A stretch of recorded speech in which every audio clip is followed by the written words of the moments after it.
It's the college football national championship preview, Indiana versus Miami. This is Indiana Hoosiers Live 64, presented by FanDuel. Brad Loomis, it's been a little bit since we've spoken, my friend. How are you? I- I'm doing good, man. How about you? How have you been? How is Atlanta? Atlanta was great. I know I literally told Brad right before that, no, you're good. You can do whatever you need to do. I'm going to spiel for 6 seconds and then launch the question on him. But no, I've had a very, very busy week. Last week, I was in Atlanta. We're going to talk a little bit of Peach Bowl because me and you haven't spoke. But I've also been on a bit of a media tour. I was on with Kirkwood and Dunn. I co-hosted with Trent. Tim had screamed his head off too much at the Hoosiers game and at the Bears and was unable to podcast. So I hopped on with Trent. I saw those guys are back today, so go check them out. I'm hopping on with the Miami Voice of College Football guys tomorrow night. That'll be like 7:20, 7:30-ish. On Thursday, I'm going on the Jacksonian with our friend Jackson Johnson. And then on, I believe it's going to be Friday. There's something yet to be announced. So I don't want to say something in case something changes or this goes in a different direction. But I believe I'm doing another Miami show on Friday. Wow, we got a jam-packed weekend. Somebody's got to do it, Brad. Somebody's got to talk about the Hoosiers. Yeah, I do it. I do it once or twice a week. I'm able to get on here and do it. I carved this time out just to spew to the internet about the Indiana Hoosiers who went belt to ass. I'm not gonna lie. Like when I gave that little spiel, I set the whole thing up. Well, Oregon's so good. And then bam, 42-10 score prediction. Like it's gonna be belt to ass again. I was a little nervous because I think every single score prediction I've given, they've covered my own spread since we've started this. I think every single time. And then I gave them a 32 pointer to cover. So I was a little nervous. I was like, man, okay, for the first time I'm actually was getting pretty not conservative with my score prediction. So I was a little not daunted, but just a little like, man, cool. That would suck. It would suck to jinx it, not going. But yeah, they did exactly what we thought they were gonna do from literally jump to finish. I mean, this idea of trying 5 on the first play of the game, like who came up with that? Will Stein, get your head out of your ass, man! Like, what are we doing? Will Stein, Brad, Will Stein, you know where he was 24 hours after the game ended? And I'd imagine Lexington. Sitting at the basketball game in Lexington, Kentucky. You think he was really, really putting his best effort into the game plan? It didn't seem like based on the results on the field. Not at all. But yeah, and then Lupoy, like he's not in better waters either, personally. Like actually, to Will Stein's credit, they scored the most amount of touchdowns against Indiana all year in a single game with 3. That's fair. That is very fair. So good for them. Clap it up for Oregon. Job well done. Doesn't matter. It's a first to 50 wins game, so it doesn't matter when you're playing us.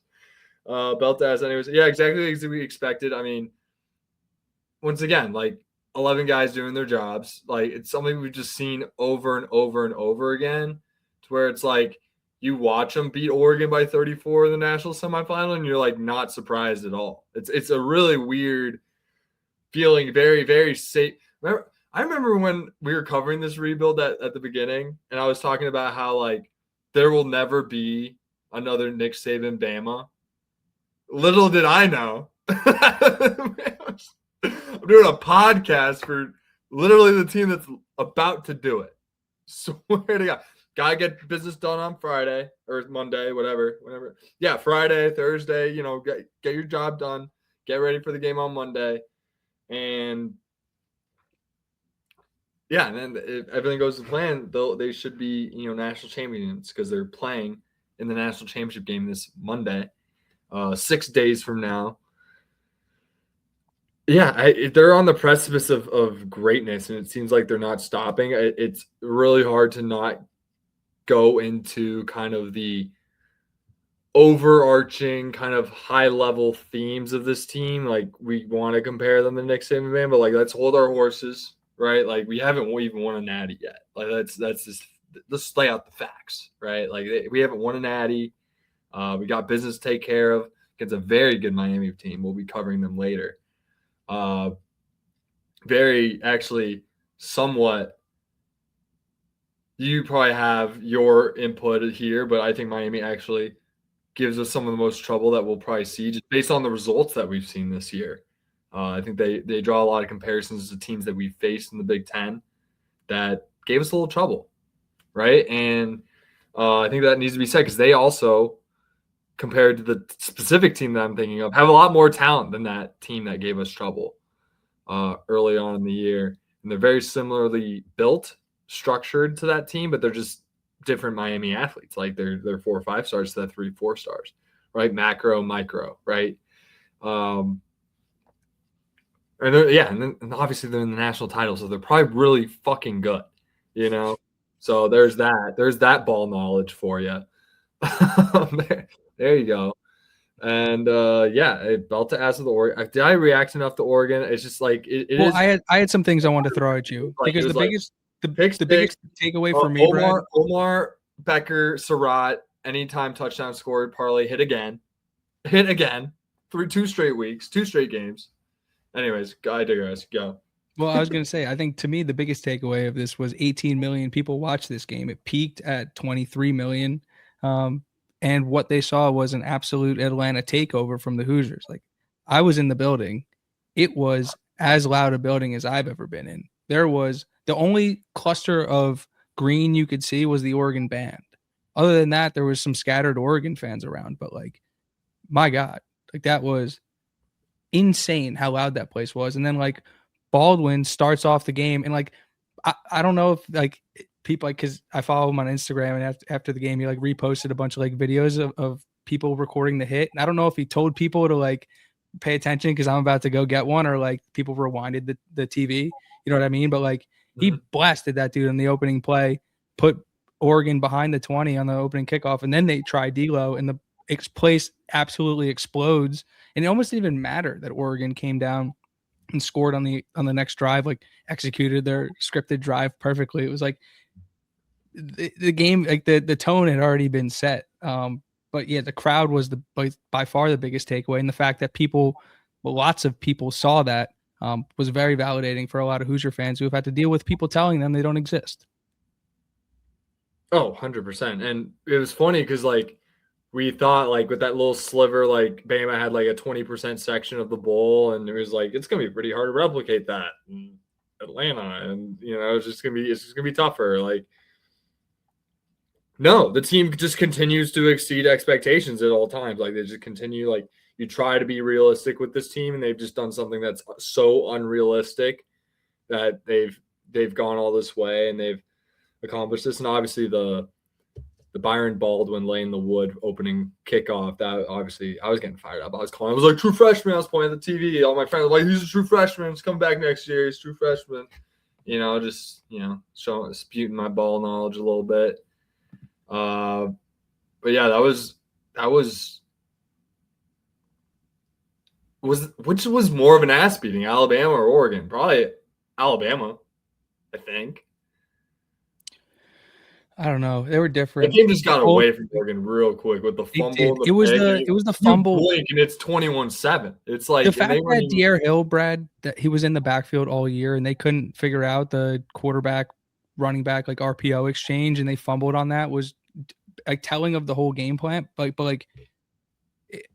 that's like an inexcusable thing that happened to Oregon. But something like that happened to that football team once or twice a week. Like the week before against Texas Tech, it was the center snapping the ball over Dante Moore's head. Like those are unforced errors that a team like Indiana is just not going to make. So like the bite-sized bison, advanced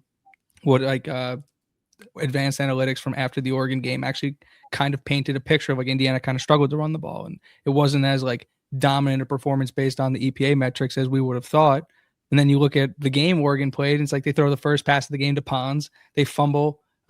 Dante Moore's getting tormented, and it's like you see how that game absolutely avalanched on them. And then to cap it all off, like they try and kick the field goal at half, and it falls like 10 yards short of it just wasn't good.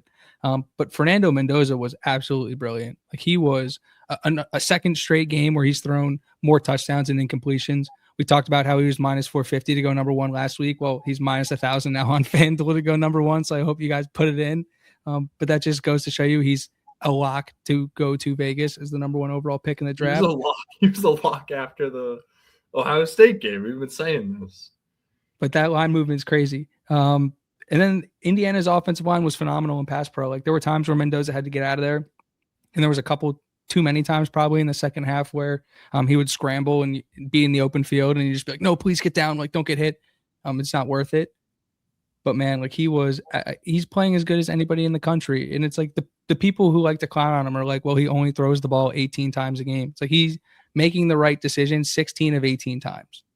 Yeah, he only has to throw the ball 18 times because he's scoring. How many touchdowns does he have? 4 or 5? 5. In that game? Like he has 8 Brad, he's the only. I know everyone's seen the graphic all over social media, like 8 touchdowns, 3 incompletions. Like that's the shit you should be looking at. I've always said passing yards is an overrated stat because usually bad teams that like not well balanced teams need to have your Case Keenums throw for 5,500 yards in a season to win 10 games because they're the Houston Cougars, right? It's not saying like Case Keenum's bad. It's just saying, yeah, he has the most yards in the country, but that doesn't make him the best quarterback in the country. It doesn't make him a first-round pick. That doesn't makes him, got to be good. He's been a career backup for Houston forever. I'm just using Case Keenum. I don't know why I'm using Case Keenum as an example, but that's just kind of how I think about it. Like that guy, for context, like that guy has the most yards in a season in college football. I'm pretty sure in the history of the game. If someone could stat correct me on that, I don't care. But it's still it's an overrated stat. It doesn't paint the full picture of how well a quarterback is dominating. I would say like touchdown to incompletion ratio, like that is a stat that will show you kind of where they're at. Touchdown to attempt ratio. All those. Advanced stats are more like it. But yeah, this idea that, you need a bunch of yards and you need a bunch of attempts to be considered a good quarterback. It's like they don't need to throw. They can run the ball because, guess what? They have a first-round quarterback, so they're not stacking the box. So they can run. And then, they're going to supplant that with some passing, keep them honest. And guess what? It fucking works. Becker's down there somewhere. Surratt's always open. He cooked those Oregon receivers again, or those DBs again, making himself some money. I mean, there's no way that guy drops out of round 2. There's no way. I don't see how he goes 64 picks without being selected. I'd be shocked. And yeah, just all around dominance from the defense. I mean, no one really sticking out in particular. Bonds and Ndukwe, like that's a great call out. Like I almost forgot to mention, like Ndukwe, like next man up, like he looks like a star. Like he could start. Like we could talk about next year's edge group that already looks really good with Ndukwe and those 3 guys we brought in the portal. Like a lot to be excited about, for a reason to being like, okay, they might be more talented in that group. So somehow, some way, because you're like Ndukwe is going to be better than he was this year, right? And he might still be the 4 with this group. And I'm trying to keep it with this team because they deserve all the attention because it's not guaranteed that this team's able to do it again next year. So we got to keep it. This year's the focus until it's not.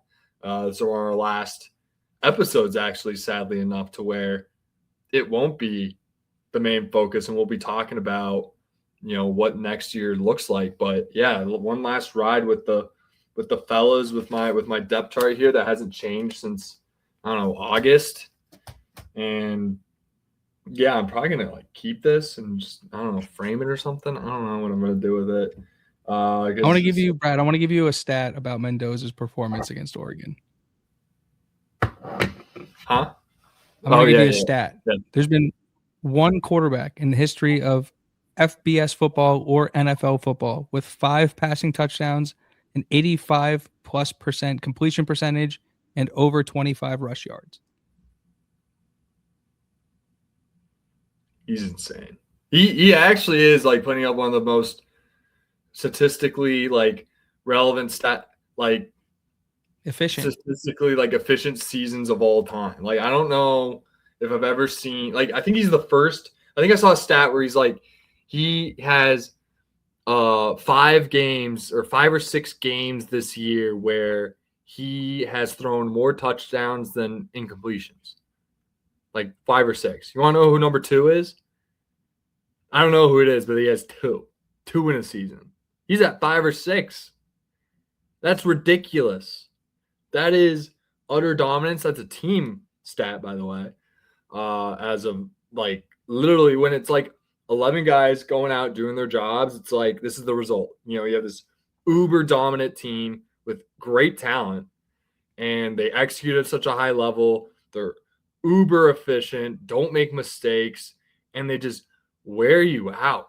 Like it makes the other team when it's like that, the other team's mistakes are like 10x'd because it's like Oregon wasn't even playing that bad, and you blinked, it's 21-7. You're like, huh? What happened? Like, what happened? It's like it's crazy to kind of watch like this level of efficiency. Like we've seen Bama do this with Saban, but honestly, what is even at this level of this particular 2025 team? Like, I'd love to kind of go through the weeds again and see like if a Bama team was ever this exact level of dominance that Indiana's at compared to the rest of the pack. Obviously, there's a lot of variables involved, like, you know, NIL wasn't a thing, so the playing field wasn't as even. So, like, at the top was it was very top heavy. So, Bama did have to deal with other Bama-esque teams, whereas maybe we don't get to necessarily see that level of talent top to bottom on a roster because it's more evened out. And since we're using NIL to be at that same level of, let's call it the top 15 teams in terms of like talent, our execution just sets us that much further above, sets us 3 touchdowns above every team over the course of 60 minutes. And it's the greatest sports story of all time. I said this earlier in the pod, like way in our early days of being live, right? Where I talked about like, I'm always talking like one day at a time, 1 week at a time, stacking days, stacking weeks, stacking months, stacking years. And they just press fast forward on this whole thing. I guess what I'm getting at is like, I really don't know what I'm getting at with this, but I kind of lost my train of thought. I'm kind of just talking, but they're impressive. They're unbelievably impressive. They're And they're unbelievably impressive. And I remember that's what I was getting at. It's like when I was talking about that, I was like, because I was like going into this year, we're like, this team's super loaded and they have the ability to win the national championship, but getting it done is a whole different story. And that's how it's always going to be. You know, we win this one, it's the same story next year. You know, but getting it done year 2 with this group is the greatest sports story of all time. And we are lucky enough to be podcast hosts that covered basically the whole thing from the jump. No previous biases. We started this podcast when Signetti got hired. And this is the culmination of all that. And it's pretty good. It's been awesome to see the whole way and see how they're doing. I've learned a lot. I've elevated my ability to kind of watch the game and see what wins and what doesn't. And Indiana is going to be the gold standard of how NIL and the portal and all that stuff kind of gets fixed over time. And like, you won't be seeing $8 million, $6 million being thrown around at a single player. Like, that's just not how it's going to be. It's not sustainable because there can only be one winner, right? So like, you're going to have these donors that are going to donate uber amounts of money to these schools and they're not going to win. And it's going to be donor fatigue is going to be a real thing, right? Like if you're donating to all this school and Indiana's winning it every year or Bama's winning it every year, like you're not going to donate every year. Like that's just not realistic. So there's going to be checks and balances in place, and Indiana is going to be the crown jewel, the main case study of how these things fall into place in the NIL portal era, right? Completely agree with that. And I think that's what's been so exciting is we kind of did see this coming. Now, whether or not we saw it coming within 2 years is a completely different conversation, but all of the pieces have been there. none of this is really that surprising if you paid attention to Mhm. the day-to-day operations of this football team. But I wanted to clean up a couple things about the Peach Bowl, and then let's move on. Key Williams and Miles Price were there, and that was really cool. Two really important pieces from the 2024 Hoosiers got to be on the field and around and about, and that was awesome. There was a Fisher Kamara stunt at some point in the third quarter where Fisher just absolutely depleted the right tackle. It was unbelievably hilarious, and I wish I had access to all 22 film because I would have it on a loop. So if somebody could go find that and post it, that'd be incredible. And just like the entire, like, it was a legitimate Indiana Hoosiers takeover of Atlanta. It was Bloomington, Georgia, and it was a really, really fun time seeing a bunch of different people, and then like the unique experience, like what an experience I was able to have, like personally, and so like being able to be where my feet were was very cool. So what an unbelievable time in Atlanta.